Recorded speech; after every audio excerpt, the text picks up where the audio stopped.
YouTube. What's up, baby? We back in this piece again with another review. This is Q's Insight. I am Callie. And today, we continuing with the Lock and Key series, season 2, baby.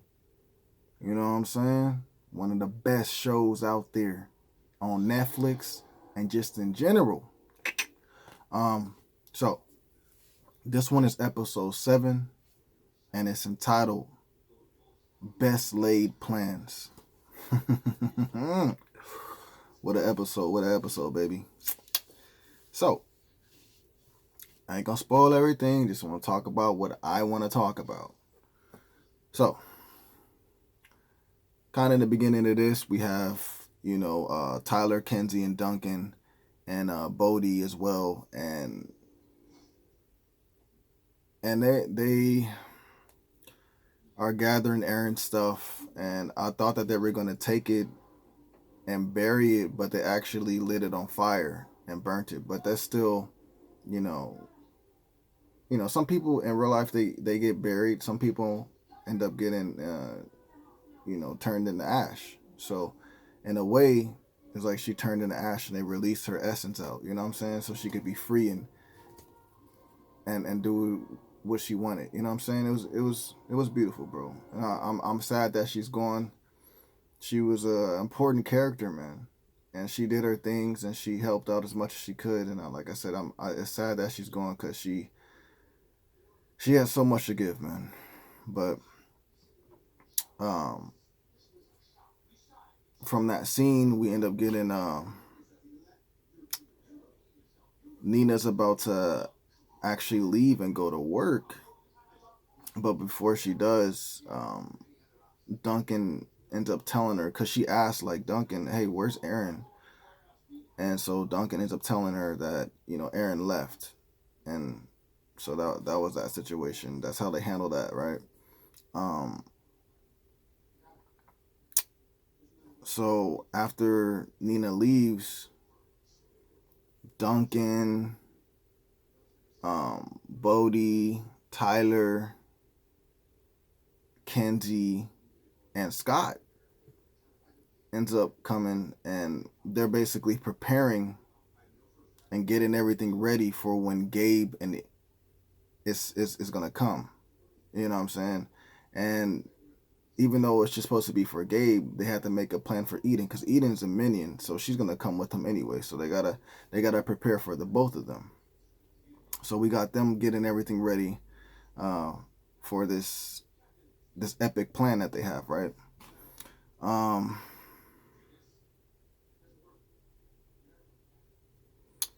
Then we got Eden and Gabe talking to each other, and they take like one key. Eden's like, you're not gonna take them all. He's like, no, we only need one, and we just need to first of all see if they're telling the truth or if they're lying. And Eden's like, bro, like, they're lying to you, like they're trying to trick you. But he's like, nah, like, we gotta see, you know what I'm saying? So they're preparing to go to the Locke house. In the last video, I was telling you that Josh found out that his piece of whispering iron was missing, and then he gets a text from a unanimous person that says that, hey, I know who took your key. I know who took your whispering iron.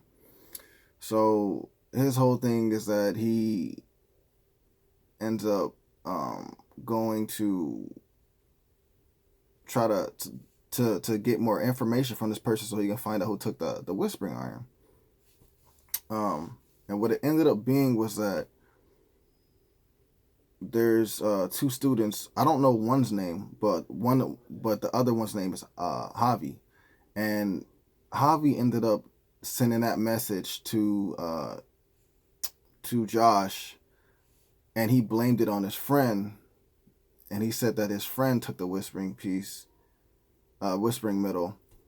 And so Josh goes out to confront the guy, and he sees that Javi's laughing, so obviously he figures out that Javi had basically pulled a prank on him. Like, he doesn't, no one knows, no, they both don't know where the Whispering Middle is, and so therefore Josh is still does not know where the Whispering Middle is, and so he ends up, talking down to both of them, and in the midst of that, Nina shows up. And she's like, oh, want to go somewhere and talk, make sure everything's okay with you. So they go to the classroom, they're talking, and they end up talking about, he ends up telling her about, like, what was missing, which was the Whispering Middle. And then you think it's kind of over, like, the conversation, but it's not. And then he ends up, like, telling her why the Whispering Middle is so important to him, because it was a trinket that is passed down in his family tree. And he also had a log, from his, like, his great ancestor, right, or whatever you want to say, right, his family member that was in the past, and it basically makes him very knowledgeable about, the other dimension where the demons come out of, or entities come out of. He knows about the Whispering Middle, and he knows about just a lot of stuff. And he ends up sharing this information with Nina, and Nina doesn't run nowhere. She loves him, pretty much, and she's listening to him. And she's like, sometimes you gotta let things go, da da da da. And he's like, I understand what you're saying, but I haven't got to that point yet. So I don't know what they're gonna do with Josh, bro. But, like, I'm happy Nina's in love, and I'm happy for Josh to be in love as well. But I don't know what's gonna happen, bro. But something is going to happen, bro. Something is going to happen, and it's gonna be crazy. So I can't wait for that. But anyways,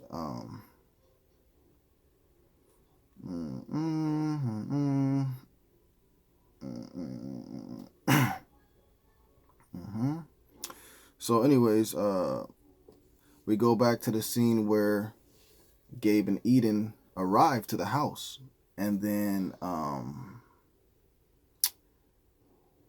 basically their plan is to split Gabe and Eden up, and then try to lock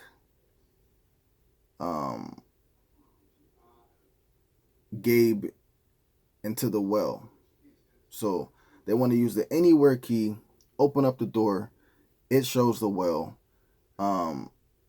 They grab him and push him in. That's their plan.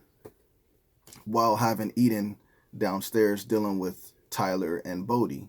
So that way, they can't help each other out. And then you get rid of the big boss. What is Eden without, Gabe, right? So anyways, Bodhi and Tyler are in the kitchen preparing snacks for the group to hang out, and they have Eden come with her. So that's those three downstairs in the kitchen. Then you have then you have Gabe, Kenzie, and Scott upstairs, and they're trying to pretend like they're shooting some scenes for their second movie that they're making, right? So Scott is having Kenzie and Gabe stand in a certain area, and he's filming or whatever, and Gabe kind of is like, well, we're almost all here, but why is it that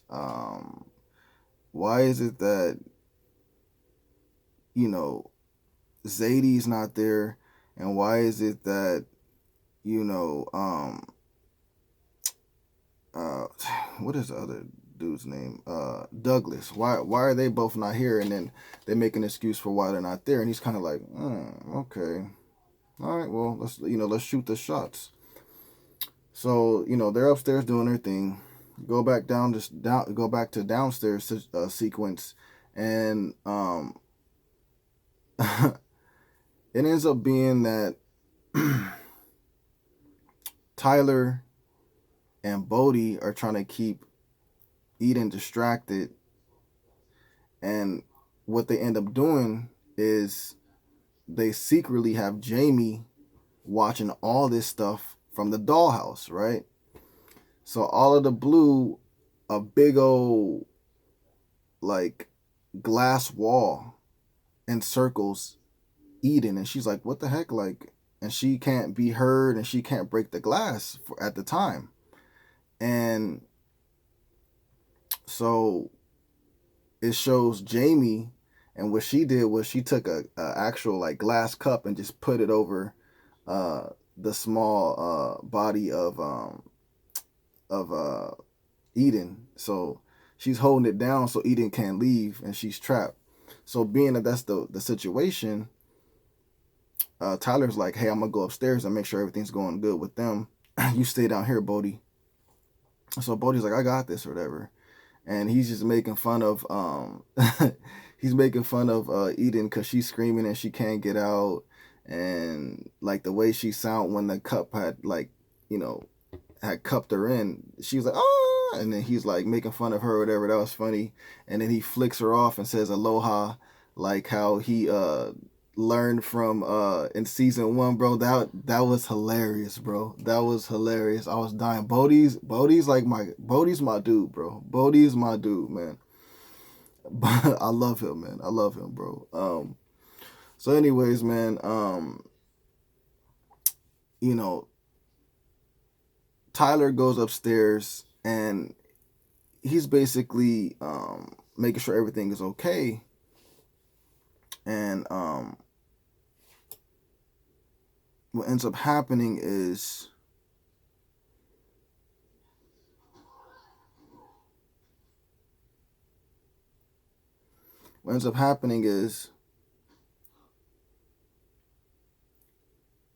Tyler takes the key and focuses on the door in front of him to open up to the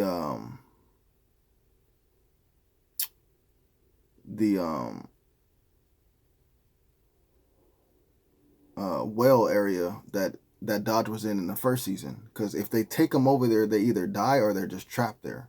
So they're trying to bring him back. As he opens up the door to the well area, Kenzie has the strength key and grabs him and tries to push him through the door. And they're just about to get him there, but then we switch back down to downstairs where Bodhi and Eden is, and although Eden is encased within the glass cup, she ends up breaking out of it. Oh no, she ends up almost just about to break out of it, and what happens is Josh comes back home and sees that Jamie is playing with the dollhouse. And he's like, what are you doing? Like, I told you not to play with that, whatever, right? But then he notices that, something's different about it because it's actually like there's light inside the dollhouse. It usually isn't when the key's not in there. So he's like, what's going on? He tells her to take her hand out of the dollhouse. And when she takes her hand out of the dollhouse, Eden is free. But in the same time, Jamie ends up basically having to leave the room and leave the key inside of the dollhouse. So Josh picks it up and puts it in his pocket. So Josh has a key for the dollhouse, and he has all that knowledge that he knows about. I don't know what's going to happen in the future, but he could either be dangerous or he could be a vital asset. I don't know where that's going to go and where that's going to play off, but that's how that little section, goes off. Now let's flip back to, Eden being free out of the cup. She chases Bodhi around, and then Bodhi ends up running back upstairs, and he sees like what's going on with Tyler and Kenzie and Scott, and so he tries to run upstairs to them, and basically what happens is um, Gabe gets free and he takes the chain key and he ends up locking up Duncan, I think. And then Scott and Tyler end up trying to go fight, fist fight um, Gabe, but he knocks them out with ease. Then he takes the anywhere key and he ends up basically relinquishing the chains around Duncan, and then he puts them on Bodhi. And so now Bodhi is trapped within the chains. Plus, Gabe has the anywhere key. Plus, now he has Duncan's attention. So he ends up using the anywhere key, and he goes back to the house that Eden and himself were staying at. And he pulls Bodhi with him into the door, and Duncan has no choice because he wants to make sure that his nephew's still alive, So Duncan has to go with him. So Bodhi, Duncan, and Gabe are gone. But before he left, they had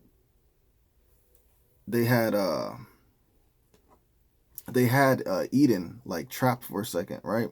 Not from downstairs, but upstairs. She came upstairs, trying to see what's going on or whatever, and then she was kind of trapped for a second.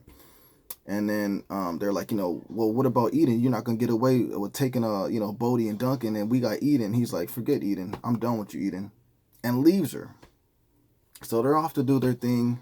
Now in the house, all we have left is Scott, Tyler, Kenzie, and Eden. So Eden ends up fighting with Kenzie, and they're fighting, bro. It's crazy. They fall all downstairs, Eden and Kenzie. In the midst of that, Scott tries to go, grab Eden and kind of contain her or whatever. But she flips that fool around, and then she breaks some glass and puts it up to his neck and cuts his arm. And she's like, y'all better stay away from me, to Tyler and Kenzie, or else your friend Scott is gonna get it. And so they're like, you know what, come on, calm down. Obviously, we can figure something out. Your boss, Gabe, just turned on you, bro. Why would you want to, do stuff for him? She opens up the door, runs to a car, and drives off and lets go of Scott. So now Scott is safe, Kenzie is safe, and Tyler is safe. So they're in the house, and now they have to figure out a way to go get Bodhi and Duncan and find out where Gabe is. But what ends up happening is Eden is in such a hurry to get out. She had left her jacket at that lock house. They go through the jacket, they find receipts from food and stuff like that, but it has the address to the place where Gabe and Eden stayed at. So they all three round up together, get in a car, go to the area, find the area, and now they're just looking for they're looking for Gabe and them, right? Duncan ends up being forced into making a key, and the key is a demon key. It turns anybody into a demon, and they will listen to whatever he says. So after he gets the key, he tells Duncan and Bodhi, you're free to go. And they use, before he frees them, he had a prisoner in the back, and it was Javi. And so he used the key on Javi, and Javi turned into a demon. So as Bodhi and Duncan are leaving out, Gabe is like, yo, go get them now, find them and kill them. Javi goes out, tries to kill him. It's not successful. Duncan, Bodhi end up reuniting with Tyler, Scott, and Kenzie, and then they leave the scene. They get out of there. And then so Javi comes back to Gabe, and he's like, don't even trip. We're going to make more of our friends, and we'll see them later. Bro, Crazy episode. Crazy episode. This episode, man, I'm going to give it a 9.5. If you guys seen it, please let me know what you thought in the comments down below. Please remember to like, subscribe, and share. This is Q's Insight. I am Cali. And until next time, baby.